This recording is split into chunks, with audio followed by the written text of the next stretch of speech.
Hola chicos y chicas, vamos a comenzar con la certificación en suplementación nutricional deportiva. Vamos con el tema número 1, conceptos de ayudas ergogénicas y sus clasificaciones. ¿Qué es una ayuda ergogénica? Es una aplicación de cualquier método realizado con el fin de mejorar la capacidad de un trabajo físico determinado, sea de mejora del rendimiento deportivo, mejora de la composición corporal, demora de la fatiga o aceleración de la recuperación. ¿Qué es ergogénicos en sí? Ergo viene de fuerza, génicos viene de generadores. O sea, ergogénicos es cualquier sustancia, método o técnica para mejorar la fuerza, ¿sí? Son sustancias generadoras de fuerza. No solamente sustancias, sino también pueden ser técnicas o aplicaciones. Ahora vamos a verlo en detalle cuando veamos las clasificaciones. ¿Ok? Ergogénesis significa producción de energía. Clasificación de las ayudas ergogénicas. Tenemos las ayudas ergogénicas mecánicas, ¿sí? Que es mejoras en el material utilizado en la composición de prendas o calzado. ¿Cómo es esto? Vieron que en las Olimpiadas, ¿sí? Hay nadadores con trajes especiales. Justamente en las Olimpiadas de Sydney 2000 hubo una controversia con un nadador que utilizó un traje de neopren de que venía con pequeñas escamitas. Todo esto sí son ayudas ergogénicas mecánicas, ¿sí? De que van a agregar un plus en el rendimiento del deportista. Acá tenemos los trajes aerodinámicos, ¿sí? Tenemos las manoplas y las aletas, que son todos aditamentos, ¿ok? Para mejorar la propulsión del nadador. Todo esto se considera ilegal, ¿sí? En la parte recreacional no, pero en la parte competitiva sí. ¿Por qué? Porque una persona puede tener un mayor rendimiento sobre otros competidores. Perdón que voy a acomodar esto. Ahí está. Bien. Entonces, esto, recuerden, las ayudas ergogénicas mecánicas sí son ilegales en los deportes de competición. Si no figura en los reglamentos es que no se puede utilizar. Lamentablemente, ¿sí? En los deportes de competición siempre hay algún que otro atleta que quiere sacar ventaja sobre los demás, ¿sí? También en el Tour de France se constató que una de las bicicletas de uno de los competidores que había ganado tenía un sistema, ¿sí? Muy pero muy pequeño en el eje de la rueda donde se tracciona, que es la de atrás, que eso producía, ¿sí? En una mayor velocidad. Entonces eso también es ilegal porque los demás competidores no lo estaban haciendo. Entonces sacaba una ventaja deportiva sobre sus contrincantes. Entonces hay que tener mucho cuidado con eso. Otras ayudas ergogénicas mecánicas pueden ser las medias de compresión, ¿sí? Que reducen el volumen de sangre venosa, acelerando el retorno venoso y permitiendo una recuperación muscular mucho más rápida, ¿sí? También las zapatillas con bombas de aire que se utilizan en básquet, ¿sí?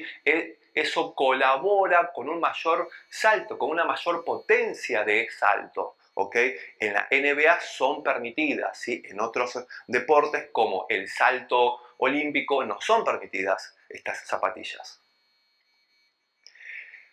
También, aparte de las ayudas ergogénicas mecánicas que está dentro de la clasificación, tenemos las psicológicas, ¿sí? Son técnicas para potenciar la autoconfianza, la visualización, la concentración y la relajación en los momentos específicos de una competencia.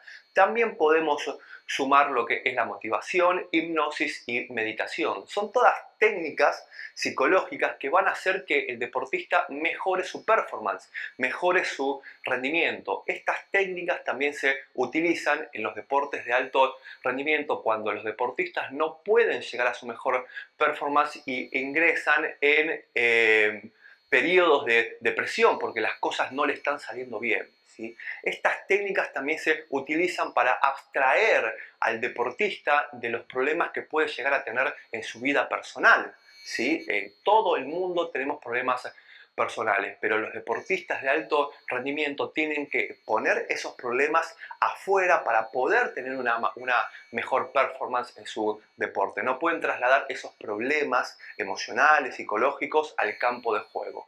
Entonces, las técnicas psicológicas sí pueden colaborar justamente con esto, para que el deportista aprenda a dividir lo que es su vida personal de lo que es su vida deportiva. Esto también está catalogado como una ayuda ergogénica psicológica. Efecto placebo: mejora del rendimiento deportivo debido a la fuerte creencia que una ayuda en particular lo va a potenciar. ¿Sí? Esto se utiliza muchísimo cuando se hacen estudios científicos, ¿sí? Con algún producto, con algún suplemento, por ejemplo, farmacológico o deportivo. Se eligen a 3 grupos, a uno se le da lo que es el suplemento, tanto nutricional como farmacológico, de que queremos constatar de que realmente sirve, al otro se le da un placebo y al otro no se le da absolutamente nada. ¿Sí? Entonces acá, el que se le da el placebo no sabe que se le está dando el placebo justamente, piensa que se le está dando el producto de que están analizando. Muchas veces, ¿sí? El efecto placebo es muy bueno, ¿ok? Porque las personas piensan de que están funcionando, que su organismo, que su persona está funcionando debajo del efecto de una sustancia y no están así. Simplemente por pensar que está funcionando con esa sustancia rinde más. Entonces el efecto placebo también está clasificado dentro de las ayudas ergogénicas.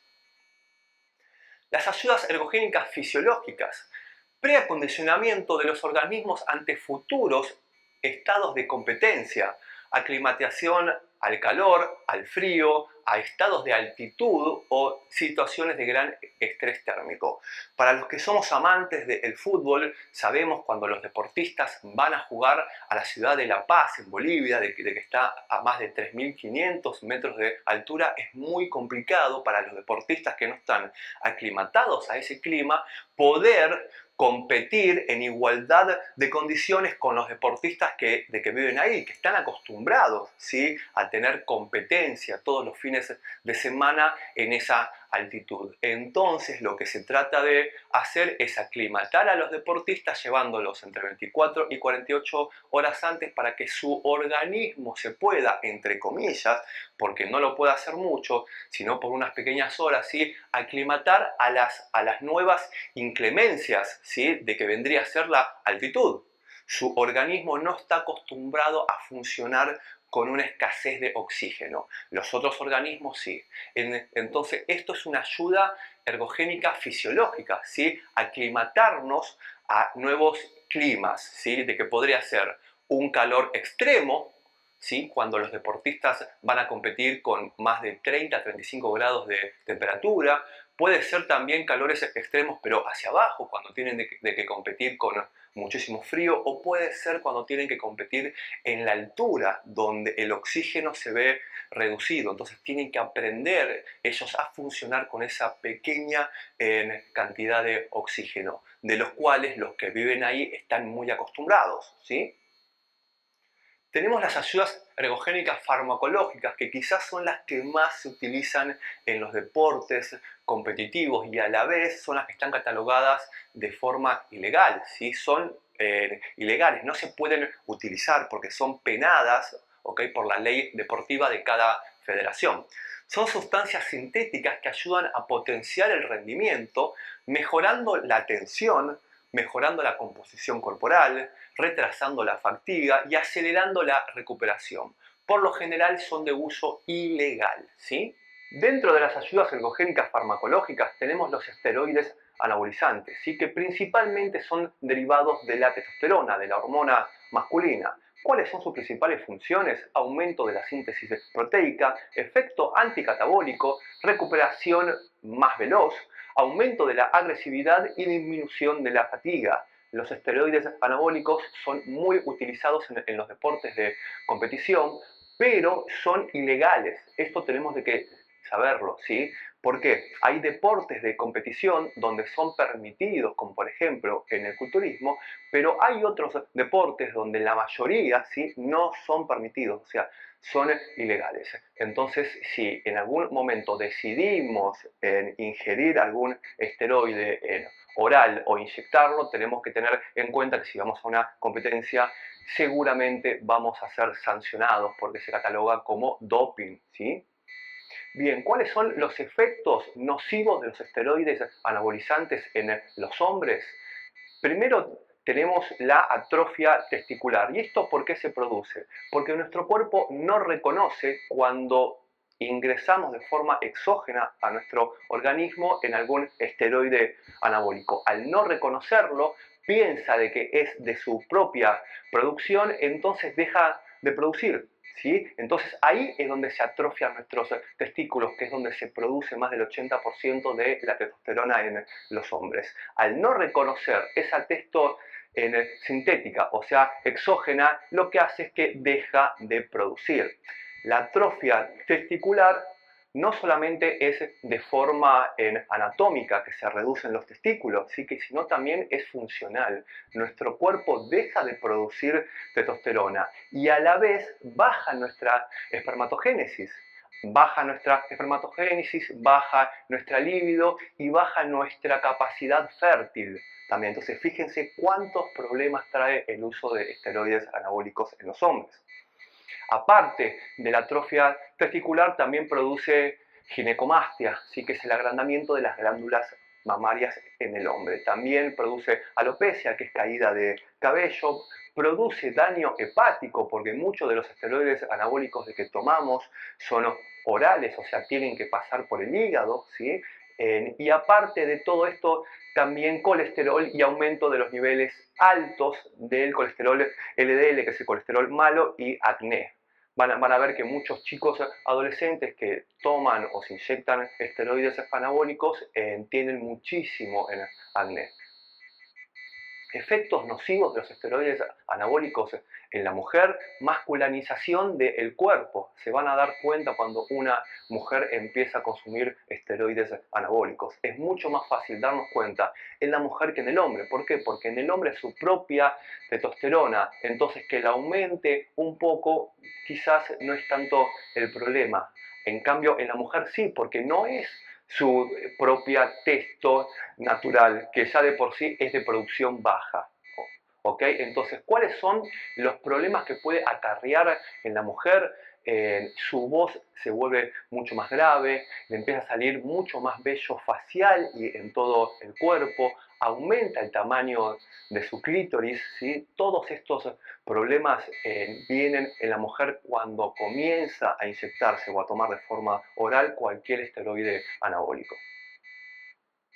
EPO o eritropoyetina, mundialmente utilizado en los deportes de resistencia, como en el ciclismo, ¿sí? Recuerden Lance Armstrong, de que fue culpado justamente por inyectarse esta sustancia. ¿Y qué hace esta sustancia? Mejora el transporte de oxígeno a todo el cuerpo, a todos los músculos. Tener unos músculos mucho más oxigenados les hace, ¿sí?, reducir la fatiga y aumentar la performance, aumentar su rendimiento deportivo, al aumentar lo que es la cantidad de glóbulos rojos que transportan el oxígeno a todos los músculos. También es de uso ilegal y está prohibida por la mayoría, o por no decir todas las federaciones de estos deportes. Hormona de crecimiento, mundialmente conocida no por sus funciones a nivel salud solamente, sino también a nivel deportivo. Tenemos varios casos a nivel salud. Recuerden que a Messi, cuando tenía 12 años, como tenía problemas de déficit de hormona de crecimiento a nivel endógeno, le tuvieron que inyectar, ¿sí?, esta hormona de crecimiento para poder nivelar su crecimiento con los otros chicos de su edad. ¿ok? Pero también se utiliza en el deporte. La hormona de crecimiento es segregada de forma endógena cuando dormimos y en los deportes de muy alta intensidad, en los momentos de que tenemos alta intensidad en cualquier actividad deportiva. ¿Cuáles son sus funciones? Eleva la síntesis proteica, mejora la lipólisis y la oxidación de ácidos grasos, optimiza el almacenamiento de glucógeno muscular, entre otras tantas funciones. Tenemos los estimulantes, ¿sí? Incrementan el foco y la atención, reducen la sensación de fatiga y de dolor, pero todo esto también trae problemas, ¿sí? ¿Cuáles son? Que nos pone nerviosos, irritables, ¿ok? Tenemos falta de sueño, nos produce también taquicardia, temblores, ¿sí? Y nos puede llegar a provocar también posibles fallos cardíacos o accidentes cerebrovascular. ¿Cuáles son los estimulantes farmacológicos más utilizados en el deporte y en la vida misma, en la recreación? Las anfetaminas. Se utilizan en el deporte para estar mucho más agresivos, como mucho más despiertos, ¿sí? Y en la vida misma, los estudiantes universitarios la utilizan muchísimo, ¿sí? Muchísimo para mantenerse despiertos por muchas horas antes de los exámenes. Entonces, no es una sustancia que se utilice solamente en el deporte, sino también es de uso recreacional. Y acá llegamos al punto que realmente nos interesa, que es donde vamos a empezar a tocar todos los temas. ¿Por qué? Porque esta certificación es de ayudas ergogénicas nutricionales deportivas, ¿sí? ¿Y de dónde provienen las ayudas ergogénicas nutricionales? Provienen de elementos naturales obtenidos de la naturaleza misma. ¿Cuáles son? Hidratos de carbono, grasas, proteínas, aminoácidos, sales, minerales, vitaminas y también vigorizantes y estimulantes herbolarios. Todo esto vamos a desarrollar en los próximos capítulos, ¿sí? Donde vamos a profundizar con lujo de detalle y vamos a tratarlo en un lenguaje ameno, didáctico y de muy fácil comprensión. Más de 40 suplementos que ustedes ven en el mercado actual. Seguimos.